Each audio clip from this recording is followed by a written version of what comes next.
The first time I saw Iggy was at the old Waldorf in San Francisco, 1979. Iggy was spinning around like a wild top. The bouncers were out of control that night. They beat people to bloody pulps while Iggy jumped for joy and clapped his hands. It was an amazing show. I saw Iggy a number of times in the 1980s. Once at the New Peppermint Lounge in New York City, Iggy got my friend in the head with a mic stand. She wanted to go to the hospital, but we wouldn't take her, and she wound up going the next day. At that show, Iggy was wearing these kind of elf boots, these Puss in Boots things. They were suede, I think, purple, I remember them, probably girls' shoes.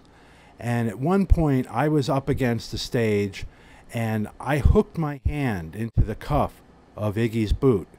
And I slowly, gently pulled Iggy into the audience while he flailed his arms. He fell into the crowd, and I had his boot under my arm, and I was trying to pull it off, but it was on really tight. And the bouncers were searching for who had Iggy, and I had to let go before I got caught. Iggy said he was going to beat me up after the show. Raw Power is one of my favorite records, one of the great rock records of all time. It feels like contraband. It did when I was a little kid, and it still does. And it's a very unique record, not just for the Stooges, but for rock period. All trebly and very sharp. It's like a Mongol invasion. It's like being part of a bolt of lightning, listening to it. Very powerful. I'd like to know about that record. What were you guys thinking when you did it? I know that Iggy and James Williamson get the credits for writing all the songs. What was that process like with you guys writing the songs?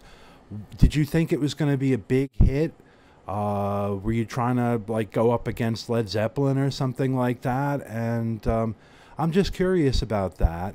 Iggy is one of the great vocalists, but nobody ever talks about that, and I'd be curious about his influences as a singer, if he ever took any lessons or anything like that. James Williamson, one of the great guitar players, very original, like Link Wray, just very different and you know, not blues based. And I'm wondering about what that was like, what James was thinking when he's developing his style, and also how come he left rock and roll and didn't record a bunch of records with other people or whatever.